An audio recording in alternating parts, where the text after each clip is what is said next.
Okay.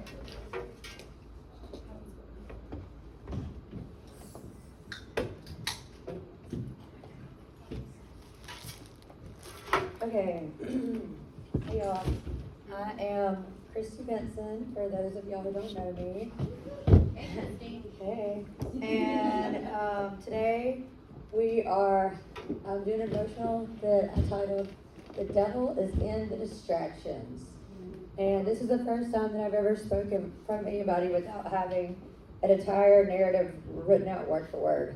So y'all be gentle on me, because I'm trying just to talk about points this time. And let's start with the prayer. Okay. Dear Lord, we come to you today. We lift up these ladies. We ask you, Lord, that you enter this room, you enter our hearts, Lord. We ask that you relieve their mind of all the distractions, of all the to-do list, of all the busyness, of all the other things, Lord. Let them hear what they need to hear and speak through me, Lord. And amen. All right. So the opposite of being distracted is being present. And so for me personally in my life, like when I say that, when I envision, like when I'm being the best Christy I can be, when I'm being the best mom I can be and wife, I envision myself being present, being with them, playing with my family and my children, getting out and doing kickball and, all that stuff. And so what I want to tell us at moms today is that we can be present over being perfect. And I think that, that speaks a lot. So the three main points on I'm so nervous, y'all.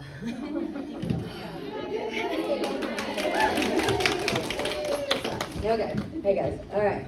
So the three main points I'm going to talk about are technology, busyness, and our mind and our thoughts. So the first one is technology, and yay, we get to hear about how we use too much technology, like we all know this. And, I'm not here to bash technology. We're not going to go back to the pioneer days and go live in the woods, although if you know me, you know that I would like to do that. Yep. So we have this technology that we're using in our life. It's here to stay. It's not going anywhere. But the line crosses when it's controlling us instead of us controlling our technology and using it for its benefits, because it has many, many benefits. We can control our technology with discipline and intentionality, like just realizing that this is something that we're going to have to, we're not just all of a sudden going to be like the best controlling our technology. We have to work at it. And I love this quote: "If the enemy can't destroy you, he will distract you." Amen. That's true. This was John 10:10 was our verse a couple years ago here from MOPS. So the thief comes only to steal, kill, and destroy. So the thief, the devil, he's coming to steal our attention. He's coming to steal our special time with our children. He's coming to steal the goodness in our marriage. He's coming to kill relationships and just destroy this family life that we want to create. And he comes sneakily, y'all. Our phone doesn't have two little horns on it and a red little tail. Like, he comes through the back door. And we just, want to be aware of that. Don't let the enemy steal your serenity, your peace of mind, and your attention, and is pulling all these things from you. So the thief comes only to steal, kill, and destroy. I came that they may have life. Life, y'all. Let's take a breath and say life. Life. And have it abundantly. Abundantly. He didn't say you're going to have life scarcely, overwhelmingly, frazzled. He said, I came to give you life abundantly, y'all. That is his promise to us. That is a promise. And we have to watch out for the thief coming and stealing everything. All right. So we're talking about, the devil's distracting us. What is the devil distracting us from? So let's talk about that. He's distracting us from our first ministry, which is our first ministry is under our roof. Yep. It is our husband, our marriage. It is our children. It is that relationship. I think that so quickly I forget that is my first ministry. Uh-huh. And these little children are shepherds that we're sending out to the world. That's right. You know, little sheep. So our first ministry under our roof, our marriage. I can tell you guys, Jesus had a lot more in mind for us than our marriage to be every night laid in bed side by side with our husbands, and we're both going. You know, that is not his vision for your relationship. He wants you to be connected. He wants you to feel loved. The devil tries to isolate and make us isolated and lonely. While these are, you know, that's fun. Well, these are some of the most connection that we've ever had. It is also very isolating. So we have to just be aware of that. Friendships, again, super connected. We can talk to anybody anywhere, but it's also very, it's promoting superficial relationships too. Yes. There's less of getting together and being face to face when you can just, you know, Zoom or whatever. So again, that's just another thing. Okay. I'm gonna try to do this. So being present, like we were talking about. Here's a question. I just want you to put it in the back of your brain and ruminate on it about how your children feel about, you know, us as moms. Do your children feel like they are a blessing or a burden? Like, how do they feel towards that? I mean, I know that we all want to say, oh, we're little blessings, instead of saying, oh, we're little devils, you know. Like, so it's very easy for me to feel like they're a burden when I'm busy doing this, and they're, mom, what, you know, you can't serve two masters. That's so right. when you're here, you're not there. And I'm a visual person, so I like to think about when I pull out my phone and look at it. I mean, I know there's times we all need to. I don't have to keep saying these caveats. When I pull out my phone like this, I envision, if you watch football, they have a medical tent where the players go on the field, and what they do is they pop up this tent and close it where no one can see what's going on. Like, they go into a totally different room. And that's what I think about when I pull out my phone. I'm just, whoop, I'm leaving the room. I'm gone. You know, I'm here. I've been transported somewhere. So that's my vision on the phones. Being present. Steph, she's not here. Steph Bowman sent out a really good article to our table. When is the last time you sat uninterrupted with your children for 5 minutes and truly gave them attention? And, you know, I don't mean being with them, because, you know, we're with them a lot. I'm with them most of the day. I don't mean being with them, I mean being with them. And it just means so much to their little, I mean, you can see the love and energy pouring out of them when I just sit with them and look in their eyes and listen and talk to them, making eye-to-eye contact and really giving full-on attention. I mean, I can just, it's exuding, like they're just like soaking it up. And I'm bad about it. I can go all day long and never do that at all, even though they're with me all day. Can you think of someone that made you feel like so loved in their life and gave you their attention and gave you their presence? And I want to tell you about my sweet Mimi. I'm going to cry because I love her so much. She's in heaven. We would just sit we would just be together all the time. And she just made me feel so loved and seen and heard. And it wasn't that we're always like sitting and having super deep conversations. We would just sit and watch TV together and mute the commercials, like that kind of thing sometimes. And just, you know, a person who has made you feel this way, like given you their presence, like you deserved it and you're worthy, you know, someone that's in your life where you feel that. Keep putting this down like it's my phone. All right, again, guys, this isn't a guilt fest. So hold your head high, walk out of here with your shoulders back. I'm not trying to make her be like, oh gosh, I'm horrible.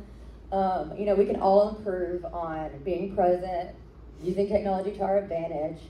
So this is just bringing awareness. So change starts with awareness, and then the action really starts to change. So again, this is just an awareness.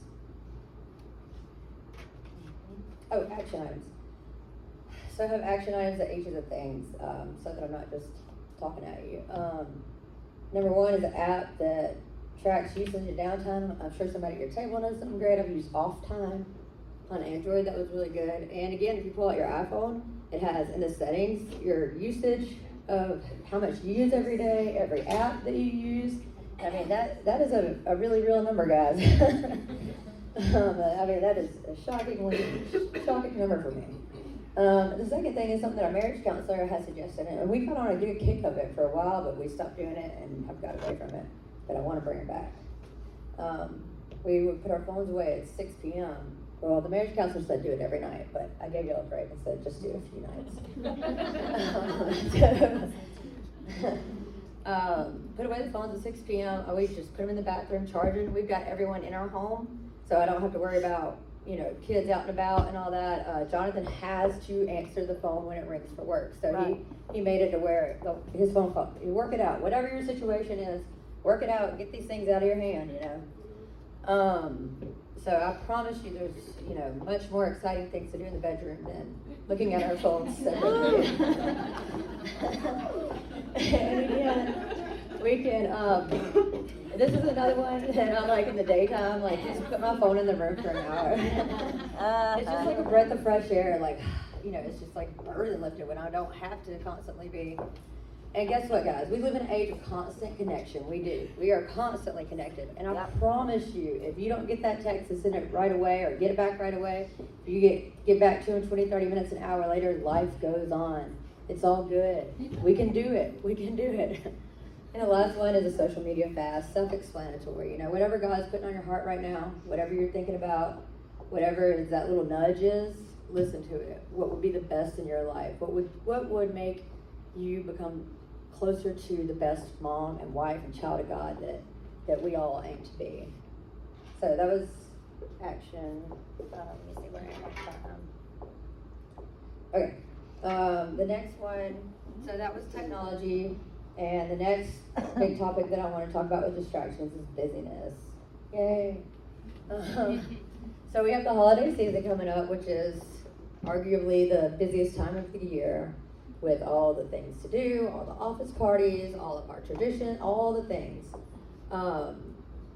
So, you know, these traditions and things that we like to do, they're really important. We got the really festive people. Where's Leah? We got the super festive people. And we have, like, these traditions are really important things.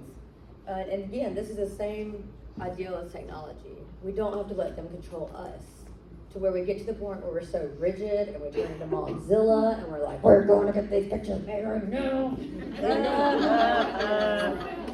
Lord, I tell you, I've been there. Everyone's smiling. I've been there. So, like, an honest question to ask yourself and kind of do an honest inventory on these kind of things is just, I left out the word is on this. Please forgive me. I do have an English degree. Okay, if it is overwhelming and causing strife in your marriage, your finances, if you can't afford it, don't do it. And your serenity, is it worth it? Is it worth it? The answer might be yes. Is it worth it? But you've assessed it, you've looked at it, you're not just dragging your family all over to every Santa and tree cutting and every single thing, you know. So is it worth it? Just take an honest inventory. Yes, it is worth it. This is very important to me. Or I can't. No, this is too much. You know. So Psalms 127:2 says, "In vain you rise too early and stay up too late, toiling for food to eat, Christmas parties to go to, Santas to sit on laps." Okay. For he grants sleep to those he loves. And he loves us, y'all. He loves us so much, guys. He wants us to sleep. He wants us to rest in him. This is another promise. Like, guys, you can sleep. You can sleep. Like, yeah. So we can sleep. Oh, sorry. No, it's There you okay. go. I'm sorry. I just realized there was a screen behind me. I've become more like my mother every day.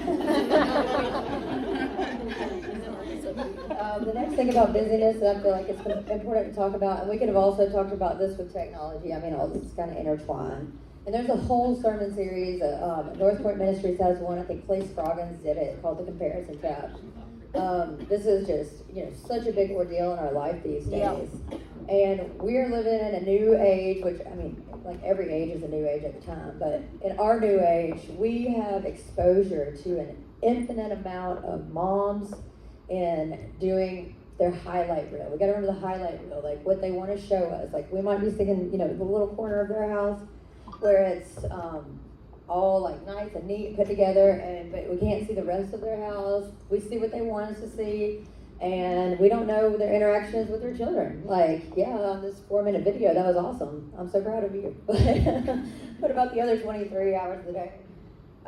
So it's just a reminder of that, we've all heard that. And comparison is the thief of joy. It's impossible to be joyful and content in ourselves when we are constantly being bombarded with, look how awesome I am. Let's see. Okay.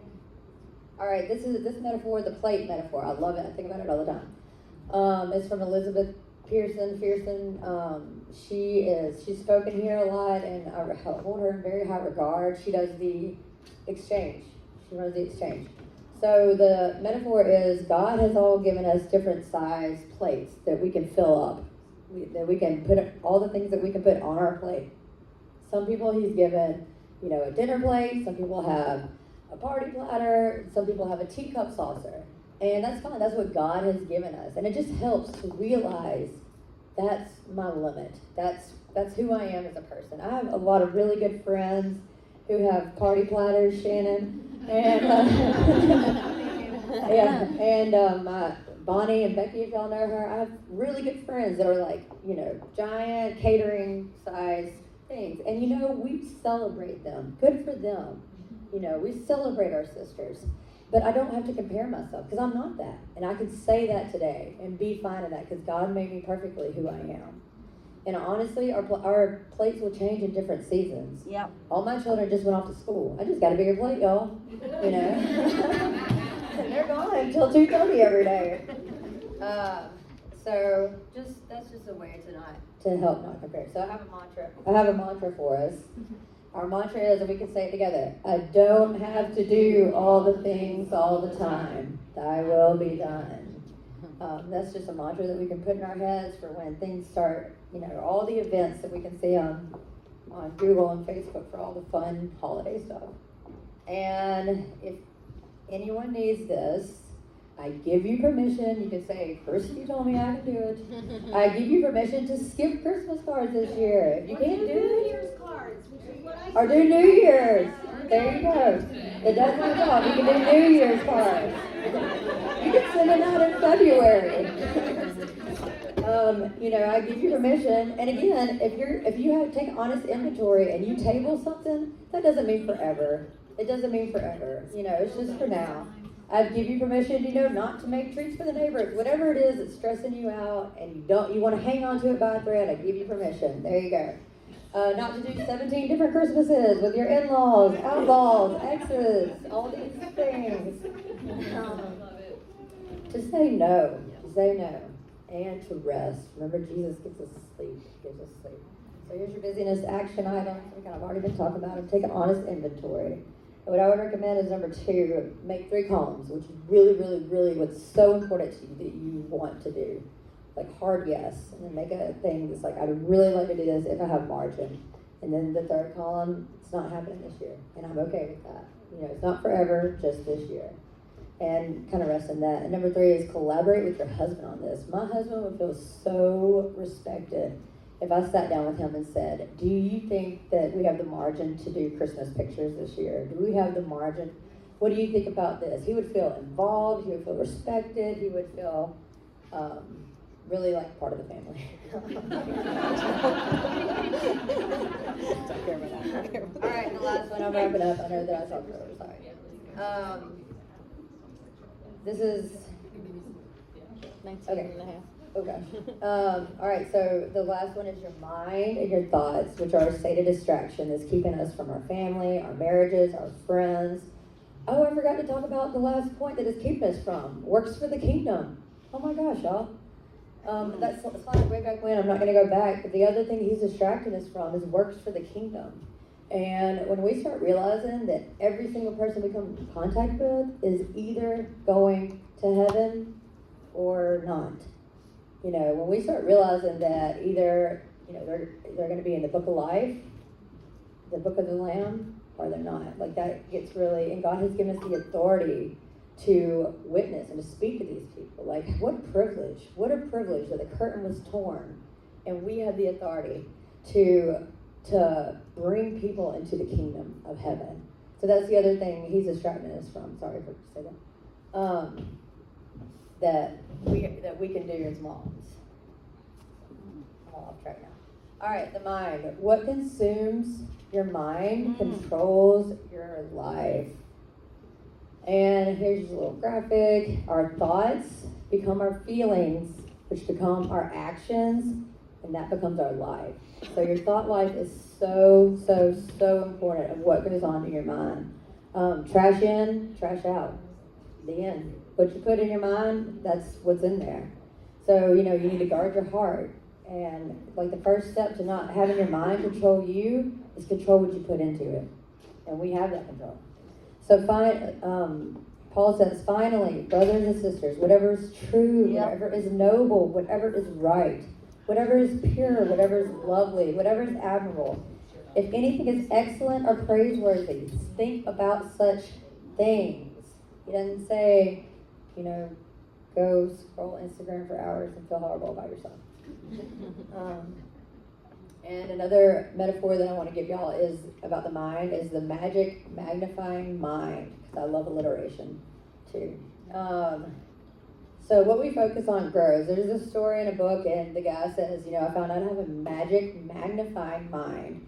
And when I look at my husband's defects, when I look at his inequities, then guess what? They grow. When I'm sitting at the dinner table with him, that man is chewing and chewing and chewing. And it's getting louder and louder, and I'm just like, oh my gosh. You know, when I focus on that, that's all that I focus on. Or when, you know, I'm walking by the laundry basket and, you know, the clothes and the towels are right by it, that's all I can focus on. It's right there. It's right there. Just put it in the laundry basket, the dirty clothes. You can do it. When I focus on these things are the, you know, how he doesn't do this and he's not like that, and I wish that he would affirm me more, that kind of thing. And that's all that I see. It grows and grows, and it encompasses my heart. My heart starts hardening. But when I change my magic magnifying mind and look at his attributes, when I look at the positivities, when I look at his great qualities, I have a loving husband who's loyal. He loves me. He loves my children. He loves our children. He loves our children so much, and he wants to be around us. Like, I can celebrate that in him. Yeah. So, you know, again, what we focus on grows. I was recently in Orlando with him for work, and we were working at this huge convention, this giant trade show, and things were, let's just say, going south, because I'm basically working for my husband during this time. And things are going south, it's high energy, like a lot. And so I went and I drew like a little magnifying glass right there on my finger. Not to give him the bird, but it was just a good visual point. And when I would look at that little magnifying that I drew a little pin there, I could say, what's some quality, like reorient, refocus, but let's focus on the good things. And honestly, it worked for me in that situation.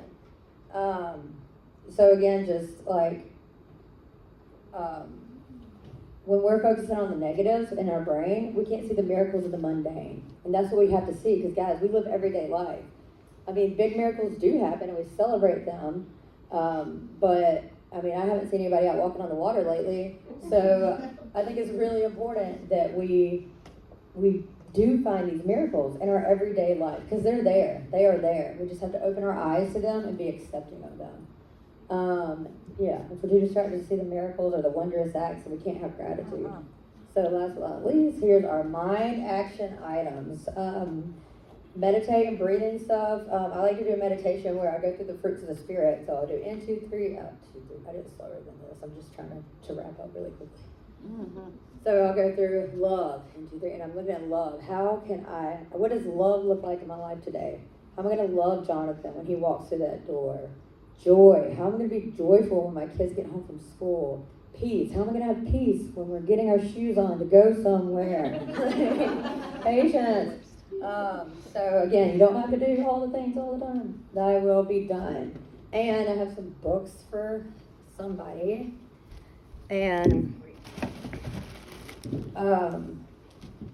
so I have some book recommendations up there, and I have some that I am going to put on the back table, so if it speaks to you, then grab it. Present Ever Perfect, this one's like short little chapter stories of her, like looking at the miracles of the Monday, the short, that kind of thing. I didn't put this one on there, but this is Shepherding a Child's Heart. This is probably one of the best parenting books that I've ever read. It's very powerful. A prayer book, Prayers for Every Need. The Power of Now. This isn't a Christian-oriented book, but it's just a really good book. And Calm My Anxious Heart. This is one of my favorite devotionals that I've ever done. And if somebody wants to do it with me, I will do it again. So anyways, I have some discussion questions for y'all to discuss at your table. Thank you. Thank you.